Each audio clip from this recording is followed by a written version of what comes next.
नमस्कार, आप देख रहे हैं द न्यूज़ नाउ। मैं हूं रूहानी। जम्मू कश्मीर की राजनीति की चर्चा जब करनी हो तो कुछ विभिन्न चेहरे सबके समक्ष आते हैं जो चर्चा का पात्र बनते हैं और पूरी तरह से जो उनके बयान होते हैं उनकी प्रतिक्रिया अन्य नेता देते हैं अन्य राज्यों के। जम्मू कश्मीर में जिस तरह से बदलाव आने वाला है, परिसीमन आयोग का दौरा होने वाला है, उम्मीद तो यही जताई जा थी कि सर्वदलीय बैठक में जो नेता सम्मिलित थे, जो पूरी तरह से कह रहे थे कि लोकतंत्र में विश्वास रखते हैं, वो परिसीमन आयोग की इस बैठक में भी शामिल होंगे और पूरी तरह से ये सुनिश्चित करेंगे कि अब भेदभाव की राजनीति खत्म होगी, लोकतंत्र एक बार फिर से मजबूत होगा। लेकिन पीडीपी के अध्यक्ष महबूबा मुफ्ती ने सीधे तौर पर यहाँ पर कह दिया है, हम किनारा कर रहे हैं, हम सम्मिलित नहीं होंगे, हम शामिल नहीं होंगे और हम जो है जानते हैं ये सुनियोजित तरीके से पूरा एक मामला है, पूरी तरह से प्री प्लान्ड मैनर में ये चल रहा है और पूरी तरह से जानते हैं नतीजा क्या निकलने वाला है। अश्विनी चिरंगू जी मेरे साथ हैं।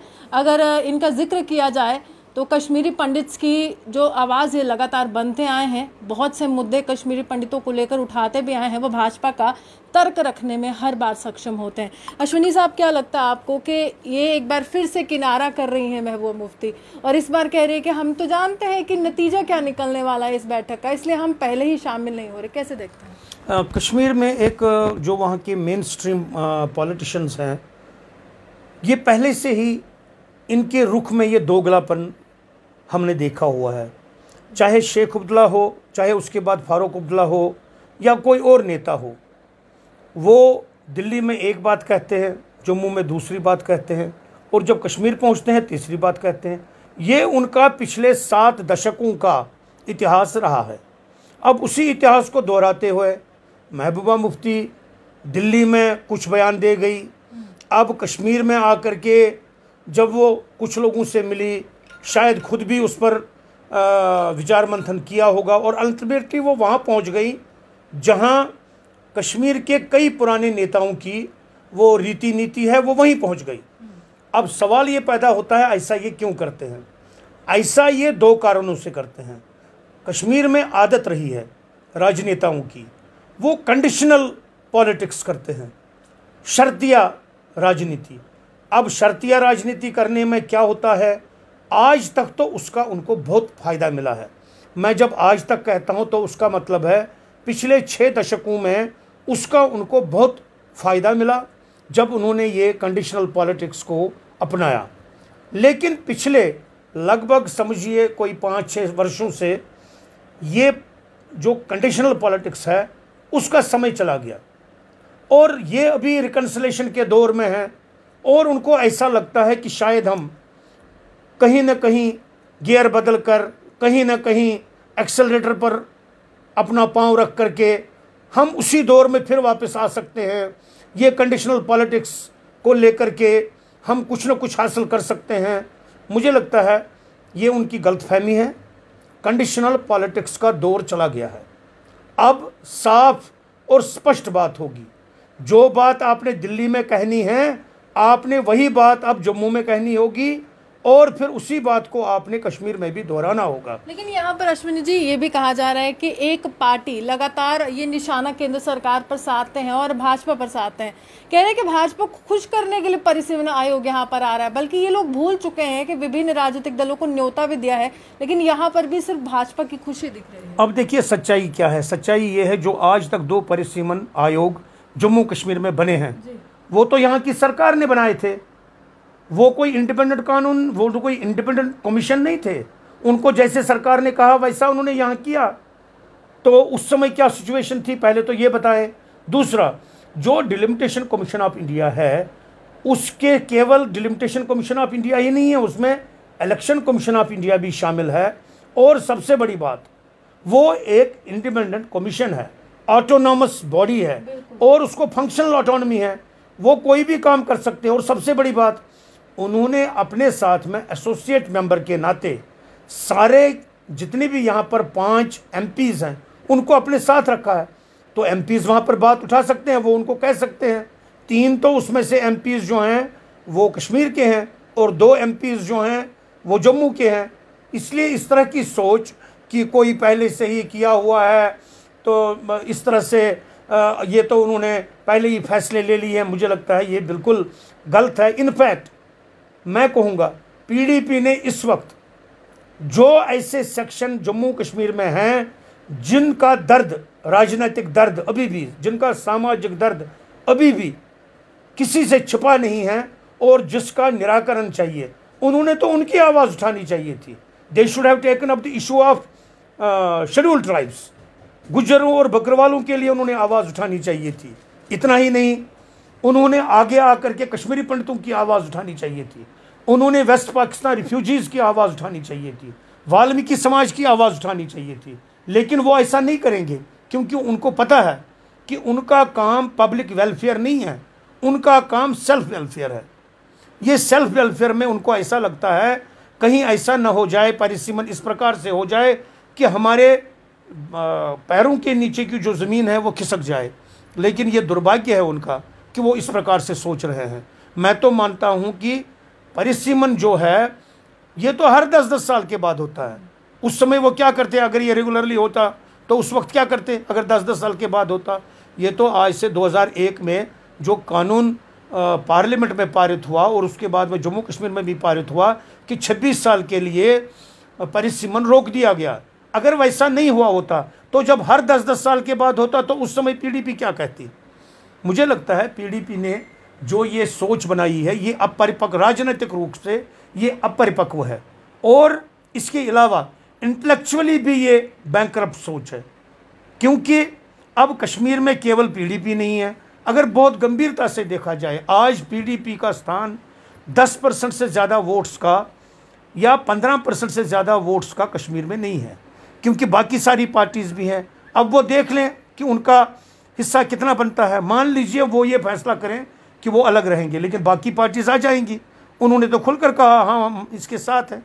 और ऊपर से पीएजीडी जो इन्होंने बनाया था, क्या है वो, people's alliance for Gupkar declaration जो उन्होंने बनाया था, उसमें एक मत ये हुआ था उनका कि नहीं हम प्रधानमंत्री जी ने जो बैठक बुलाई है उसमें भी जाएंगे और वहाँ पर जो चर्चाएं होंगी उसमें हिस्सा लेंगे।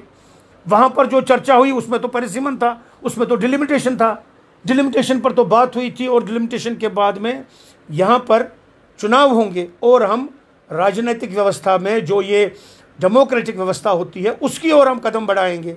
और अब ये शर्त लगाना कि नहीं। इससे सवाल तो ये भी उठता है, आप कह रहे प्रधानमंत्री की बैठक और सर्वदलीय बैठक, पहले कयास लगा रहे थे कि क्या महबूबा मुफ्ती जाएंगी या नहीं जाएंगी, लेकिन वो पहुंची वहां पर, तर्क भी रखे, बाहर आकर कहती हैं कि पाकिस्तान के साथ जो कारोबारी रिश्ते हैं वो समाप्त कर दिए गए हैं, उनको बहाल कर दिया जाए, अगर जम्मू कश्मीर सुकून चाहता है तो पाकिस्तान से बातचीत हो।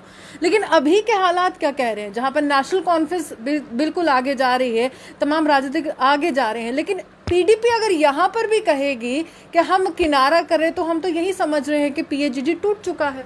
देखिए एक तरह से तो मैं तो ये नहीं कहूँगा टूट चुका है, लेकिन बहुत कमज़ोर हो चुका है।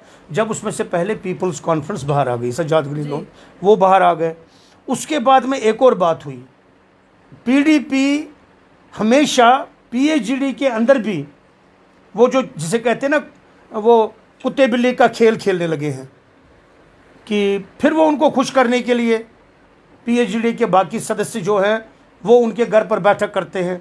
मैं मानता हूं कि जो महबूबा मुफ्ती का अपना पर्सनल राजनीतिक स्तर है वो बहुत नीचे चला गया है। 370 की अभी भी चर्चा करते हैं, अभी भी कहती हैं कि मैं तब तक चुनावों में भागीदारी नहीं लूंगी जब तक 370 की बहाली नहीं हो। एक तरह से ये तमाम नेता जब पीएजीडी की अलायंस बनाते हैं तब भी 370, लेकिन जब अभी ये कह रहे हैं कि जो मामला सुप्रीम कोर्ट में है उसके बाद भी अगर इस तरह के तर्क देंगे तो किसको बेवकूफ़ बना। देखिए ऐसा है, मैं ऐसा नहीं मानता कि जो 370 और 35 ए वाला मामला सुप्रीम कोर्ट में है तो बाहर चर्चा नहीं हो सकती है, because it is a public issue.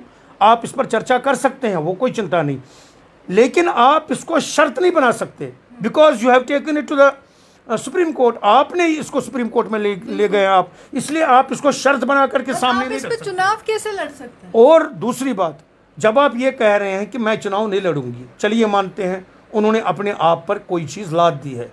अब देखिए कमाल क्या है, जिस चीज़ को वो अपने लिए मॉरली करेक्ट मानते हैं फिर उसको अपनी पार्टी पर भी लागू करो, because it is politically correct, it is morally correct as per your statement. जो चीज़ मेरे लिए मॉरली करेक्ट है वो मेरे पार्टी के दूसरे सदस्यों के लिए भी मॉरली करेक्ट होना चाहिए।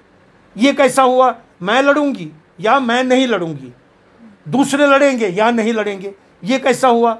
या तो मतलब एक तरह का कानून सबके लिए, एक तरह का व्यवहार सबके लिए नहीं है। आगे अगर चुनाव आते हैं, इससे पहले हमने देखा, चलिए डीडीसी में तमाम लोग पीएचडी के आगे आए थे, चुनाव में भागीदारी ली थी, लेकिन पंचायत के चुनावों का बहिष्कार किया था, म्युनिसिपल कॉर्पोरेशन का किया था।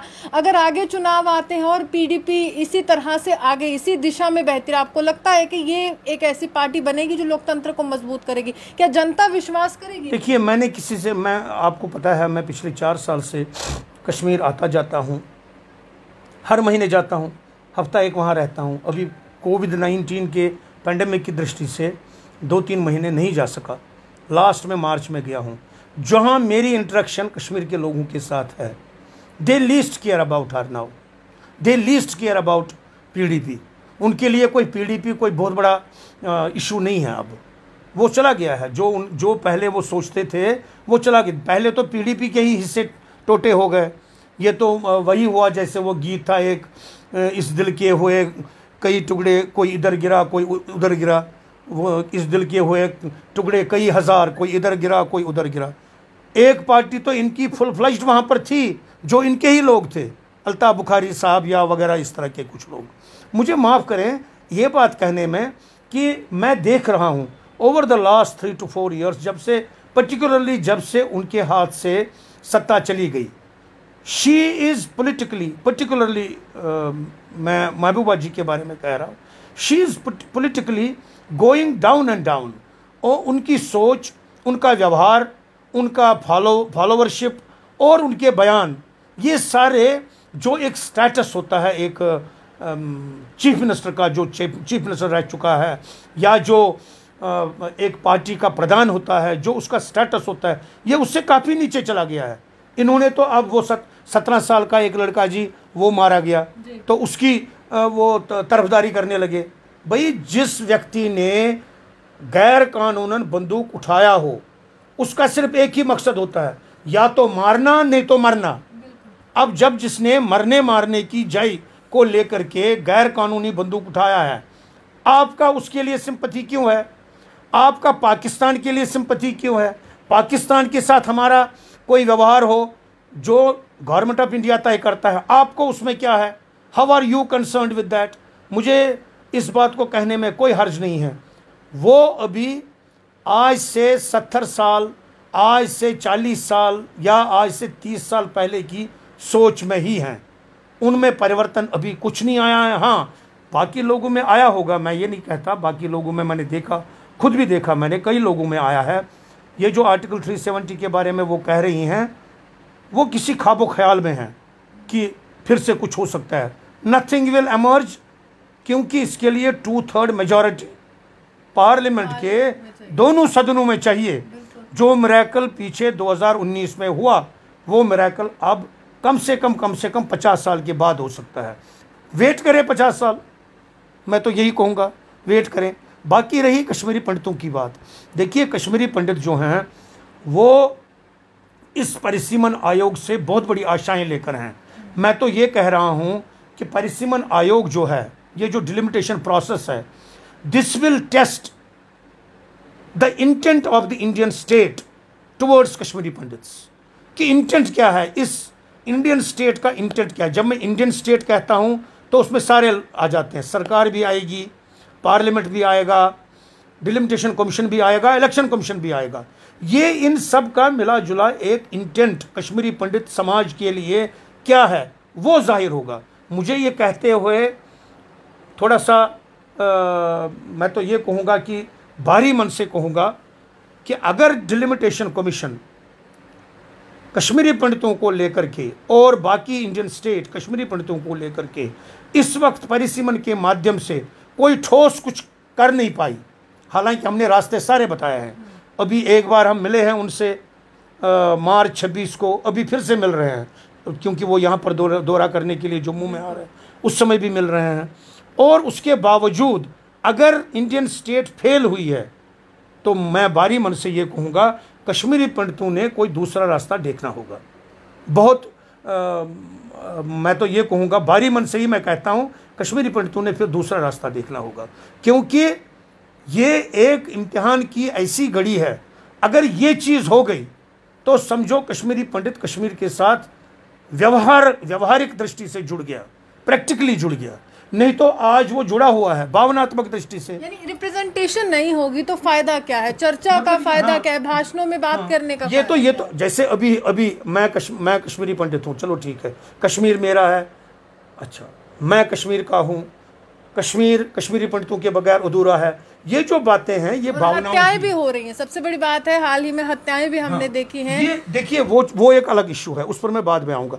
ये जो भावनाएं, ये तो एक भावनात्मक भाषाएं हैं, रिश्ता भी भावनाओं का है। लेकिन प्रैक्टिकली रिश्ता क्या होता है? प्रैक्टिकली रिश्ता होता है आप वहाँ के वोटर हैं, आपके वोट से वहाँ से कोई चुनकर आ सकता है, आप अपने नुमाइंदे को वहाँ से जितवा सकते हैं, और आप वहाँ रह रहे हैं, आप वहाँ की मंदिरों की देखभाल स्वयं कर रहे हैं, और फिर आगे जा कर के जो वहाँ का सोशियो इकोनॉमिक और पॉलिटिकल स्ट्रक्चर है उसमें अपना योगदान दे रहे हैं। ये है एक्चुअल, जिसे कहते हैं प्रैक्टिकल कंट्रीब्यूशन। अगर तो भावनाओं में ही रहना है जैसे पिछले 32 साल में हम रहे, तो मुझे लगता है कि पहले तो मेरी लगभग आप समझिए 95% मैं पॉजिटिवली सोचता हूं, क्योंकि जिस प्रकार से हमारे साथ delimitation commission, election commission, government of India ने बातचीत की अभी तक, उसके बेसिस पर तो मैंने पीएमओ को भी एक पत्र लिखा जिसमें मैंने कहा कि ये जो रिऑर्गेनाइजेशन एक्ट है, Jammu and Kashmir reorganisation act of 2019, उसमें भी बदलाव चाहिए, उसकी भी अमेंडमेंट हम अभी डिलिमिटेशन कमीशन को दे देंगे। हमने अपनी तरफ से पूरी तैयारी की है, उन्होंने हमारे से कुछ डॉक्यूमेंट मांगे हैं, डॉक्यूमेंटेशन हमने तैयार रखी है, वो भी हम उनको दे देंगे। कुल मिलाकर के जो ये 5 लाख लोगों का एक समूह है, जिसमें कश्मीरी पंडित आता है, जिसमें non Kashmiri speaking Hindu of Kashmir आता है, जिनको खत्री कहते हैं, जिनको राजपूत कहते हैं, वो भी वहाँ हैं। अच्छा, उसके अलावा कश्मीर के सिख, ये जो माइनॉरिटीज़ का एक बड़ा एक चंक है, लगभग ये जम्मू कश्मीर की आबादी का 5% है। अब 5% लोग जो हैं वो बिना अपने किसी रिप्रेजेंटेशन के हैं। मैं मानूंगा ये कोई पूरी प्रजातांत्रिक व्यवस्था को हमने ज़मीन पर लागू नहीं किया है, इसलिए मेरा इस वक्त बड़ा यकीन है, और अब नहीं होगा तो कब होगा? क्योंकि इस वक्त मैं मानता हूं कि जो इस वक्त केंद्र में सरकार है, जितनी वो कश्मीरी पंडितों के लिए जिसे कहते हैं सिंपैथेटिक है, मैंने आज तक ऐसी सरकार कभी नहीं देखी, कभी भी नहीं देखी जितनी ये सिंपैथेटिक है। और अगर इस सरकार में ये होता है तो ये तो मैं समझता हूँ कि बहुत बड़ी बात होगी। जैसे पीछे हमने देखा आर्टिकल 370, 35A और सेपरेट कॉन्स्टिट्यूशन और सेपरेट झंडा वगैरह, वो सब एक दिन में समाप्त हो गया। उसी प्रकार से ये चीज़ जो है ये भी एक दिन में हो सकता है, ऐसा नहीं है नहीं हो सकता। तो उसके लिए मैं प्रार्थना करूँगा यहाँ LG साहब से भी, फिर डिलिमिटेशन कमीशन से भी, इलेक्शन कमीशन से भी, गवर्नमेंट ऑफ इंडिया से भी और पार्लियामेंट ऑफ इंडिया से भी। ये एक हिस्टोरिक मौका है हमारे लिए, न केवल जम्मू कश्मीर के तमाम लोगों के लिए। अब वेस्ट पाकिस्तान रिफ्यूजीज़ हैं, देखिए मतलब सोचने वाली बात है, एक ऐसा तबका जो इसी देश का रहने वाला है, चूंकि वो जम्मू कश्मीर में रह रहा है, पिछले 70 साल से उनको ये वोट डालने का अधिकार नहीं है, ये तो 3rd क्लास सिटीजन हो गए। अच्छा, वाल्मीकि समाज है, उनके पास भी ये राइट नहीं है। अच्छा, शेड्यूल्ड ट्राइब सारे देश में है, जिनको वहाँ पर उनके लिए अलग से रिजर्वेशन होती है। यहाँ पर शेड्यूल्ड ट्राइब हमने डिक्लेयर किया है गुजर और बकरवाल को, तो वो व्यवस्था भी नहीं है। आखिर आपने ये जो कानून में लिखा है, ये जो संविधान में लिखा है, इसको अब आप कैसे ज़मीन पर लाएंगे? इसलिए हमने मिसाल भी दी, हमने कहा कि सिक्किम में रिजर्वेशन एक कम्युनिटी को मिली है, वो on the basis of geography नहीं है, on the basis of territory नहीं है, वो टेरिटोरियल कॉन्स्टिट्यूंसी नहीं है। लामा सांगा जहाँ पर भी रहते हैं सिक्किम में, उनके लिए एक सीट रखी है। और आपको सुनकर ताज्जुब होगा, उस कम्युनिटी में सिर्फ 4000 लोग हैं, 4-5 हज़ार लोग हैं बस, और वोट्स 3000 और कुछ हैं, लेकिन उनके लिए स्पेशल प्रावधान है। फिर उसको सुप्रीम कोर्ट में चैलेंज किया गया था, सुप्रीम कोर्ट अपहेल्ड, उन्होंने कहा नहीं बिल्कुल ठीक है। इसी प्रकार से पुडुचेरी में वहाँ पर 30 चुनकर आते हैं और 3 नॉमिनेटेड होते हैं। और उसके लिए भी जब वो सुप्रीम कोर्ट में केस गया, जब वो मद्रास हाई कोर्ट में केस गया, तो दोनों कोर्ट्स ने in favour of the decision दिया और वहाँ पर इस प्रकार से चलता है। तो उस हिसाब से हमारा मानना है कि अगर 30 पर 3 तो यहाँ पर 90 है, 90 पर तो 9 होनी चाहिए, लगभग 100। मेरा एक और भी सजेशन है, यहाँ लेडीज़ के लिए, वुमेन के लिए पहले से ही जम्मू कश्मीर में 2 सीट्स नॉमिनेशन होती हैं।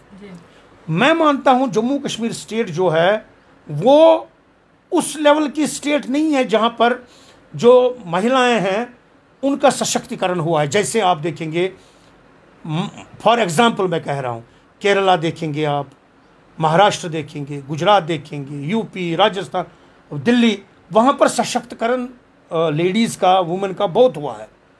लेकिन यहाँ नहीं है। मैं कहता हूँ जो 2 सीट्स हैं उनको 4 कर दीजिए। उससे क्या होगा, उससे जो यहाँ की महिलाएं होंगी उनको भी, उनकी भी एम्पावरमेंट हो जाएगी उससे। तो इस प्रकार से वो 100 पूरा हो जाता है। 5 कश्मीर की माइनॉरिटीज़ के लिए, 5 लेडीज़ के लिए, तो 90 चुनकर आएंगे और 10 जो हैं आप नॉमिनेट करिए या रिज़र्व करिए, जैसे आपको ठीक लगता है। 100 के करीब इसको बनाइए और फिर सारे जो तबके हैं वो इसमें सम्मिलित हो जाएंगे। आप कभी देखिएगा, आप खैर आपने तो कवर किया होगा, कई बार असेंबली आपने कवर की होगी, वहाँ पर आप देखेंगे अगर वहाँ पर 90 लोग बैठे हुए हैं, इक्का दुक्का कहीं पर आपको महिला नजर आएंगी। ज़्यादा से ज़्यादा एक लाइन में 1, दूसरी लाइन में 2, तीसरी, यानी टोटल अगर कुल मिला करके उन 90 में बहुत मुश्किल होगा तो 8-10 होंगी। वो तो मैं कह रहा हूँ कि बहुत बड़ी बात है। तो इसको भी हमने ध्यान में रखना चाहिए कि आखिर महिलाएं जो हैं वो समाज का 50% हिस्सा है। तो उनके लिए हम क्या ऐसे ही चलेंगे? जो 33% का प्रावधान है वो तो अभी आया नहीं है, लेकिन हम इतना तो कर सकते हैं। अगर हम 2 सीटें पहले रखते थे, अब 5 रखेंगे, कोई हर्ज नहीं पड़ता। और ऐसा करने से हम महिलाओं के सशक्तिकरण से अपनी पार्टी का ही सशक्तिकरण कर रहे हैं, ऐसा नहीं है, हमारी पार्टीज का भी उससे सशक्तिकरण हो जाएगा। तो इसलिए ये दोनों मांगे, एक तो कश्मीरी पंडितों के लिए विशेषकर, दूसरा महिलाओं के लिए। मैं मानता हूँ कि इस समय का ये जो दौरा है इसका डिलिमिटेशन कमीशन का, ये हिस्टोरिक है। ये इतिहास में न सिर्फ लिखा जाएगा बल्कि मैं कहता हूँ कि जो ये काम करेंगे, ज़रूर मेरा ये मानना है कि अगर, जैसा कि मुझे आज लगता है, पॉलिटिकल पार्टीज़ का सपोर्ट मिलने वाला है, लोग भी मिल रहे हैं। मुझे आज की रिपोर्ट, मेरे पास जो आज की रिपोर्ट है, श्रीनगर में इनके साथ बाकी जगहों पर, पहलगाम में, वो लोग इनसे मिलने आए हैं, वहाँ पर उन्होंने अपनी बात रखी है। फिर कल इन्होंने, परसों इन्होंने 6-7 परसों इन्होंने किश्तवाड़ भी जाना है और भी बाकी जगहों पर जाना है, फिर जम्मू भी आना है। मेरा ये मानना है, दिस इज़ माई बिलीफ और दिस इज़ माई थिंकिंग, कि डिलिमिटेशन कमीशन एक सुनहरा इतिहास लिखने वाला है जम्मू कश्मीर के लिए। अब इसमें किसको 1% ज़्यादा होगा, 10% ज़्यादा होगा, 5% ज़्यादा, वो एक अलग बात है। But this is a historic occasion, everybody needs to support it, everybody needs to welcome it. बाकी जो दूसरे इशू होते हैं, देखिए आपको किसी ने रोका थोड़ी है, आप दूसरे इश्यूज़ पर भी बात चला सकते हैं, लेकिन डिलिमिटेशन कमीशन को मतलब सहयोग देना, इनकी मदद करना और इसके माध्यम से यहाँ पर पॉलिटिकल रिप्रेजेंटेशन को ठीक ठाक करना, ये हमें मौका मिला है आफ्टर ऑलमोस्ट 25 ईयर्स। इसलिए इस मौके को ज़ाया नहीं करना है, ये मेरा मानना है। चलो शुक्रिया। साफ तौर पर 25 साल के बाद एक मौका मिला है और उस मौके को ज़ाया नहीं करना है, बल्कि इनका ये कहना है कि ये इतिहास भी दर्ज करेगा जो बदलाव परिसीमन के बाद आएगा, जिस तरह से सीटें आगे बढ़ने वाली हैं और जिस तरह से लोगों को नेतृत्व करने का एक मौका मिलने वाला है। देखिए सबसे बड़ी बात है, विधानसभा बहुत एक पवित्र स्थान है जहाँ पर तमाम विधायक मौजूद होते हैं और वो विधायक बहुत से लोगों का नेतृत्व करते हैं, उनकी आवाज़ बनते हैं। और अगर सीटें बढ़ती हैं तो लोगों की आवाज़ भी और बुलंद होती है और विकास कार्यों में और भी तेज़ी आती है। आप यूँ ही बनरमा से देखते रहते न्यूज़ ऑन जम्मू सुरहान के।